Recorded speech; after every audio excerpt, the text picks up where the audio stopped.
Hello once again. Welcome back to another edition of Sportsbook Confidential. My name is John Sullivan, and I'm coming to you live from the FingerLikes1.com studios in Seneca Falls, New York. And this little show here is to help you learn and grow as a sports bettor. And I certainly need to learn and grow from my decision to take Ohio State in the championship game of the college football championship. That did not work out for me. Obviously, I could have locked in profit on the futures bet that I had. I chose not to, and didn't work out. But today we're going to talk about some different things. We've got the NFL playoffs, of course, and it's the first week of the NHL regular season, and there's 5 games tonight. I'll be looking at those, and I'm going to talk about finding value in uncertainty. And basically, there are times when we're not sure what's going to happen can actually be a good thing for a sports bettor. And it has a lot to do with the fact that the sports book offers a wager that we can take advantage of, whether it be an early game line or a futures line or something like that. So we will talk about that in just a moment. But before we do that, let's do what we always do and update my bankroll. And we had a starting bankroll of $423. And I had my Ohio State future, which I took out 2 weeks ago. That was a loser, minus $12. That was plus 900 or 9-1 if it would have won. We had Ohio State plus 9, and that was a loser, and that's minus $14 because that's the unit size we used last week. The plus 1 in parentheses is our count. If we beat the closing line, we give ourselves a plus 1. If we tied the closing line, we give ourselves a 0.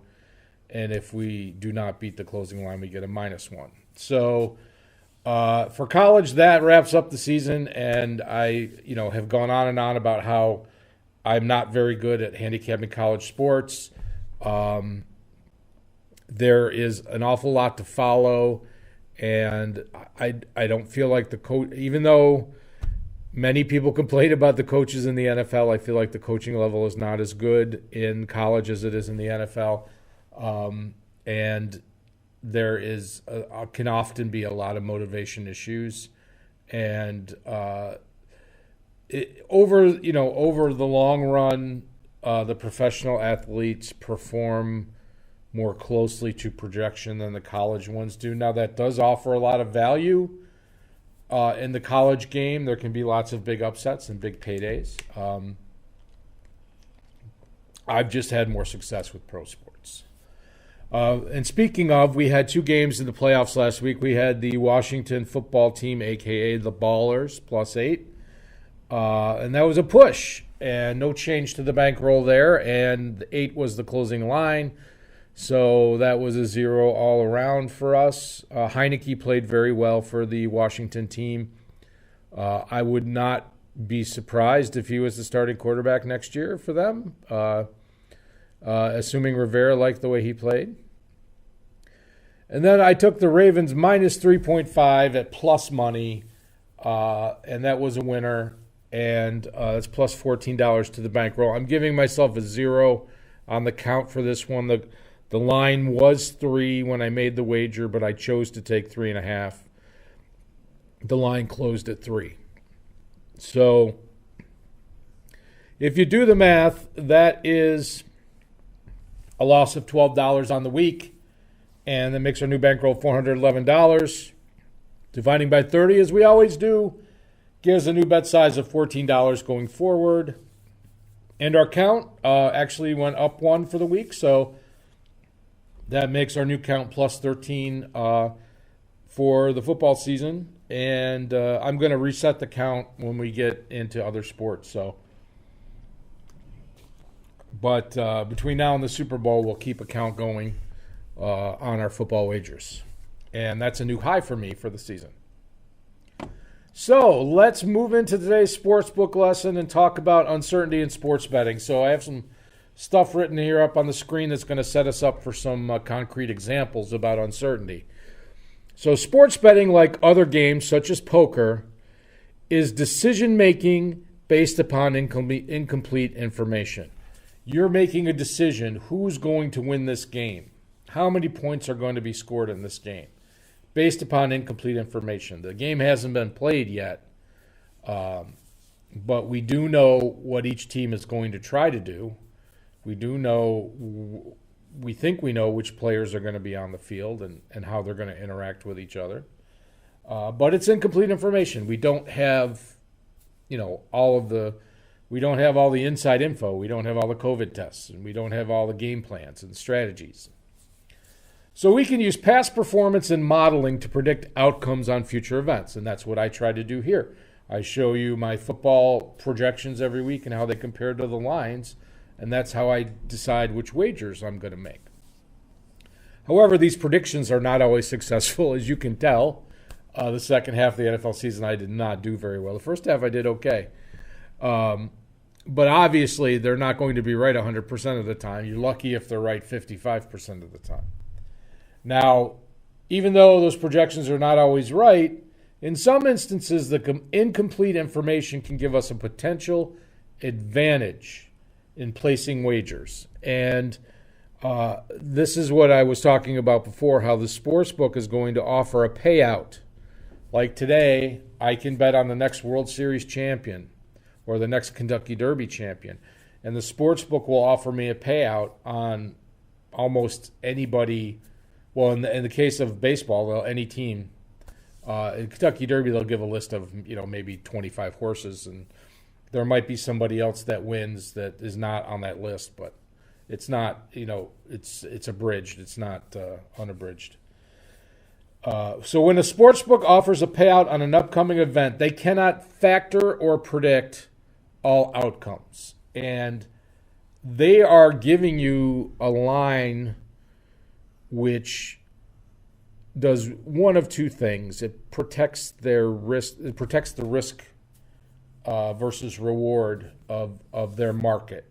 And obviously, if a bunch of people bet on one team to win the World Series, the odds, it might be 5-1, and then it'll be 3-1, and then it'll be 2-1. Then it might be minus 150. That's what happens. They're protecting their risk in the market. They don't want to take any more liability on one team. They will either, or do both, lower the odds on that team or raise the odds on the other teams. So when I say they cannot factor or predict all outcomes, obviously predicting the outcome is which team does win the World Series. Other factors we're going to talk about right now. And finding value in uncertainty. Sportsbooks offer, this is a futures example. Sportsbooks offer futures bets on championships such as the Super Bowl. However, books cannot anticipate trades, injuries, suspensions, rule changes before the odds are posted. You can bet on the 2022 Super Bowl within days after this year's Super Bowl has been played. And the NFL Rules Committee will meet in the spring, and they may make significant rule changes to the game. You don't know. The draft, there could be a huge trade in the draft. You don't know what that is going to be. There's going to be free agency. There's going to be trades, suspensions, retirements, rehabilitation for injured players. All of these things cannot be predicted on February 15th for the next year's Super Bowl. So that uncertainty can be a huge advantage to you. And I have a great example here on the NHL futures. Now, about 3 weeks ago, I did a program on championship futures, which I reviewed the odds of the NHL teams and the NBA teams in college basketball. And here from 3 weeks ago, I have the odds that showed on the screen during my podcast. Montreal to win the Cup, 50-1. Vancouver, 37-1. Winnipeg, 37-1. Toronto, 16-1. Now, why do I pick those teams in particular? They're all Canadian teams. Now, at the time, the NHL had not announced how they were going to play the upcoming season. And because teams cannot cross the border between the United States and Canada, they made an all-Canadian division, and they made 4 divisions, and teams will play their entire regular season playing only teams in their division. And that's bad news for the Buffalo Sabres because they're in a very tough division. Great news for the Canadian teams because 4 of the 7 will make the playoffs, and they will play each other till there's only one left, and that team will make the Final 4. So now knowing how the structure of the league, how the structure of the season is in the playoffs, you can see the odds have changed. The sportsbooks have adjusted their odds, not only because of the rule changes, but also because of money wagered. And you have Montreal is all the way down to 23-1. I've seen them as low as 13-1. Vancouver 30-1. Winnipeg is up to 45-1. That's actually good value, I really think. They're not a bad team. And then Toronto is down to 5-1. So Toronto's a heavy favorite, and not getting into NHL futures today, but I think they still have goaltending issues. Once again, maybe they trade for a goaltender between now and playoffs. So who knows? But the point being is that in advance, you could have got really good odds on teams that you knew they were going to play a shortened season. There was a good possibility that they would have expanded playoffs again, and there was a good possibility they would play in a bubble again. And it seemed like there was a lot of value there on a lot of teams. The 2 favorites 3 weeks ago were Colorado and Vegas, and they have to play each other in their division. So only one of those 2 teams can make it to the last 4 teams in the Stanley Cup playoffs. So obviously those odds have probably changed. I haven't looked at all the odds today, but the point being is that the uncertainty of how the NHL was going to set up its season provided extreme value on futures bets. And I'm going to give you another example now. Finding value in uncertainty. This is on a game, on a single game, and we're going to use the NFL as an example. Sportsbooks will offer an early line on a game, and if you once the playoffs from last week were done and we knew the Ravens were going to play the Bills, the line that came out was Ravens, Bills -3 and 50 is the over-under. Current line is -2.5, 49.5. Hasn't really changed that much, but there's been a lot of talk about a potential snowstorm in Buffalo. And I did a little weather research today on all the playoff games, and there is going to be a chance of snow. They say light snow around kickoff. The game is supposed to kick off about 8:15, 8:20 on Saturday night. There is precipitation expected on Sunday. I don't know how much precipitation there's going to be on Saturday. But assuming that you did expect a snowstorm on Saturday and the line came out on Monday, if that's not factored into the line, that's going to provide extreme value to you. So the 2 things we do know about this game, if it did turn into what we call a snow game where the snow covers the field and they can barely shovel the lines, is that the Ravens are the superior rushing team. They're better at rushing the ball than Buffalo. That's a known fact. And number 2 is Bills snow games usually go under. Often they go under. Doesn't mean they always go under, but a game that 6 to 8 inches of snow would fall on the ground, the over-unders usually go down to like 25 points for a Bills home game. So the Bills have a very good offense. I don't think it would go that low, but it would probably go to 35. So if you do expect snow, it seems like the under is still the play here. We'll talk about the NFL later in the program. But the point being is there's lots of times when you have value in uncertainty, which means that a factor may not be priced into the market. So in the early part of a week, you can, if you anticipate a bad weather game or you anticipate a team playing without a certain player, you can take a position on the game and then you can, get out of it later in the week if you don't want to put your money at risk. We've talked a little bit about that in previous podcasts. But the idea being that the sportsbook cannot price all outcomes into the payout they give you. So uncertainty can often provide value, and that's the lesson for today. I hope I explained that well. I hope you got something out of it. And I hope that it may be a tidbit you can use when you place your wagers in the future. So let's move on from our lesson today, and let's go right into the NFL playoffs this weekend. We've got 2 games on Saturday, 2 games on Sunday. 3 of the games have potential for winter weather, and 1 is in a dome. So obviously the Saints game the weather is going to be pretty darn good. We know that much. But let's start with the early game on Saturday. The Rams at the Packers. Packers minus 6.5. 45.5. My model has the Packers as 5-point favorites, and 47.7. It does like the over here. 6.5 is a lot of points here. Obviously the model doesn't like that. It likes the Rams at 6.5. I have my future on Green Bay. I still think that they're going to be the Super Bowl team represented from the NFC. I feel like they have a distinct home advantage, especially in winter games. It is going to be snowing on game day in Green Bay. That snow is not going to reach Buffalo in time for the Buffalo game. That snow is probably going to come overnight or in the morning after the Buffalo game is over. But that snow is moving from west to east. And I just feel like this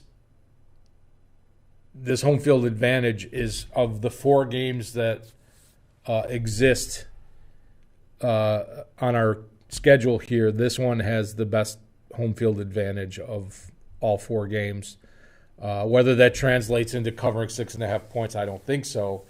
But I do like the Packers to advance here. My model likes the over, and the Packers are facing a very good defense in the Rams, but both the Rams and the Bucks, and the Browns for that matter, are going to have to play 3 straight road games to go to the Super Bowl. And I don't see that happening for any one of them. As far as winning this weekend, yeah, they could win another game. But to go for 3 straight road games to go to the Super Bowl, it's going to be very difficult. It'll be interesting to see how the Rams defense plays in the cold weather. And if they struggle, if there's footing issues, boy, I really like the Packers here. And, is Jared Goff 100% healthy? We don't know. So, of course, Saturday night's the Ravens at the Bills, minus 349.5. It's 2.5 some places, 3 other places. I have it as 0.79, 48.76. So my model leans under, and it says it's a coin toss game. And I have to say that on normal this time of year field conditions, cold weather but dry field, it probably is a coin toss. Depending on how the weather is, this could really benefit either team. If the footing is slippery, I think it favors the Bills. Like a kind of like a freezing rain. If it's not supposed to get below freezing, it's supposed to be like 34 degrees. But anything that would cause the pass defense to suffer obviously favors the Buffalo Bills. And anything that hinders the passing game, such as heavy snow, benefits the Ravens. I feel like if this became an old school rushing football game, it favors the Ravens. And they would be hoping that, even though Lamar Jackson says he's never played in a snow game and he doesn't want to find out what it's like. I have a feeling it's going to be a sprinkling of snow, a flurry, if you will, with not much accumulation. So we'll see what the Bills can dial up. And if they get their passing game going, they're going to be tough to beat. But this is not going to be an easy game for them. And there's also going to be 20 to 30 mile an hour gusts in this game. So kicking could be an issue. Another reason to like the under here. I do like that under a lot. And then on Sunday, we've got the Browns and the Chiefs. Chiefs minus 10. I've seen it at 10.5 at some places. 57 is the total. Minus 8.19 I have, and 55.87. I mean, everything went right for the Browns last week. The Steelers were exposed. They had a bad start, and they were forced to play this, past 60 times a game style of offense. And, to their credit, they got it down to whatever it was, 6-7 points at the end. But they were down 28-0. The Chiefs have not been a cover machine this year, and I can see them getting conservative in the second half. At 10.5, I really like the Browns. They've proven that they have quality coaching, and coaching, I've said that's my mantra. Coaching matters.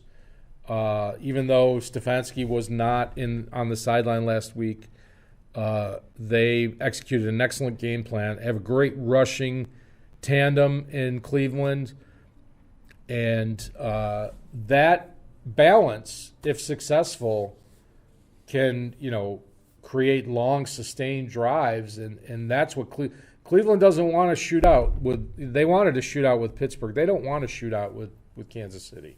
They want to keep Mahomes off the field. Model likes the under here, and 57.5 you can get if you look around, and that's where I'm going with this game probably. It's just such a huge number, and again, cold weather, mid-30s. Probably the snow will have moved out of the area by the time this game is played. Nonetheless,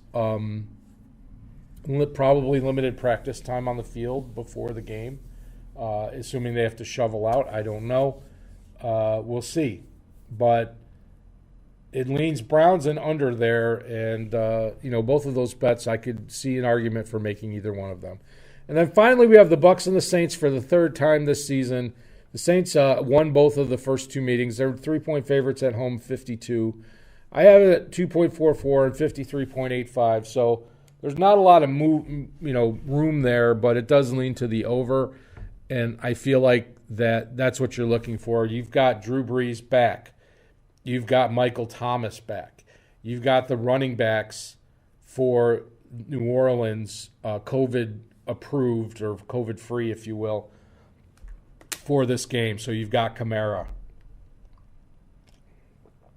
And then on Tampa Bay performed very well last week, and they seem to be coming together. Again, they have a plethora of receivers: Antonio Brown, Godwin, the tight ends Gronkowski, and the other one escapes me at the moment, and Mike Evans, of course. So they have a bunch of options, even at running back. So it'll be interesting to see how the offensive line does for Brady, how much time he gets. If Brady has another bad game, that's going to bring out a lot of question marks if he's washed up or not. Obviously, he can still play at an NFL level. I don't know if he's still at the GOAT level, but this is lined appropriately. I like the over. Obviously, you're not going to have to worry about the weather. It comes down to if you think both teams are going to score 24 points, then it's going to go over because they're going to need another 6 to decide it. So I say that, and they'll probably end up 27-24. What do I know? So, but that's how I feel about the game. And so that's my preview for the NFL. I'll have the picks shortly. But first, let's talk about hockey. And this is my first hockey preview of the season for games. And there's 5 games tonight. And interestingly, most of these are back-to-backs either on back-to-back nights or with a day off in between. And that's how they're doing things, to save on travel, to save on COVID testing. Very interesting. Of course, I have my model in parentheses. And this is version 1.0 of the model. I didn't even get updated data this morning in time for the show, so bear with it. It's going to get better as the season goes on. But which team is favored by how many goals and what the projected total is. So we have the Blackhawks plus 225 at the Lightning minus 275. The total 6.5. My model has the Lightning favored by 2.15 goals. 6.04 is the total. Lightning beat Chicago 5-0 the other night, and there's no reason to think that the Lightning wouldn't, put another win in their pocket here. You need to have a really good number to even consider betting on Chicago, but it does happen. These teams are playing each other 8 times a season now. There is a 56-game season, and you have an 8-team division. Everybody's playing their opponent 8 times. So the 7 opponents times 8 is 56. You got the Leafs at the Senators. Leafs minus 205, Senators plus 175. 6.5 is the total. And I have the Leafs at favored by 1.25 goals. And 6.36 is the total. So that's pretty much close on. We don't really know what we're going to get out of the Senators. They've got some good young players. The Leafs are expected to dominate the Canadian division. At least the odds say they're expected to dominate the Canadian division. I don't think they will. I could be wrong again, but they should win this game. Those are pretty heavy odds. You might get a better number on the puck line. And then we've got the Penguins at the Flyers, minus 108 on both sides, so it's a coin flip. 6 is the total. I have the Pens favored by 0.12 goals, 6.05 is the total. So it's pretty much right on. Again, in that coin, when my model says 0.1 goals one way or the other, it's basically a coin flip game. If you were getting decent odds, I would take the underdog. Most of these teams are not playing in front of crowds. I'm not sure if all of them are not playing in front of crowds, if they made that universal or not, but home ice advantage is going to be severely diminished this year. And that's, again, the second half of a home doubleheader they played 2 nights ago. The Caps at the Sabres played last night. The Caps won 6-4. Carter Hutton looked pretty bad. Probably Linus Ullmark is going to go tonight for the Sabres. I think he's the better goalie of the two. I actually think this is a game where I actually think they're playing back-to-back on consecutive nights where the Sabres do have a little bit of an advantage. They're getting their better goalie going. They're a much younger team, and playing back-to-back, I think that they'll have a little more jump than the Caps will. The Caps are an aging team.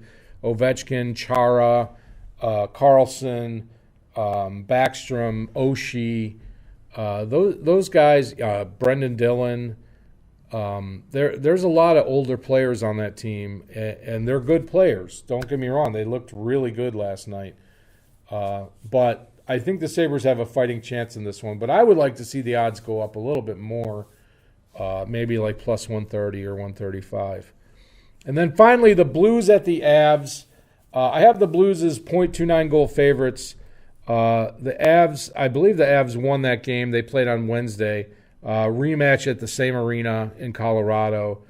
Mike Hoffman did not play Wednesday for the Blues because he had visa issues. I'm not sure if he's going to be in tonight, but if he is, that's another reason to want the St. Louis Blues in this game. So I like the Blues here at plus 125. These teams are very evenly matched when they're at full strength. And I do very much like them to split this 2-game series. So with that, let's wrap it up, and I'll give you my picks. And obviously, St. Louis Blues money line, I found it at plus 129. And I'm going with the 2 Sunday games. I'm going to take the Browns and the Chiefs under 57.5 minus 114. And I'm going to take the Bucks and the Saints over 51.5 minus 114. And I'm going to tell you one other thing. I already posted my wagers, but you can follow my wagers and my wager results. I update my bankroll every week, and I do that to stick to the process of scaling your wagers up and down depending on how you're doing from, as you go through, and keeping that process going every week. But I'm going to use the BetStamp app to record my wagers. I already recorded today's wagers, and you can go download it, BetStamp, in your Play Store or your Apple Store. And my handle is Sports Confident. It should be public for anybody to see. And I made all wagers 100 or to win 100 bets. So we'll just see how we do for the calendar year. And it'll be an extra way that you say, oh, I forgot what his wager was, and you can look it up there. So we're going to give the BetStamp app a try, and we'll see how that goes. But thanks for watching. Hopefully we can get some winners this week, and excited for some football. Keep warm, and we'll see you back next week with some more fun sports betting stuff. And take care, everybody. Let's get some winners. I'll play the outro music for you. And there we go.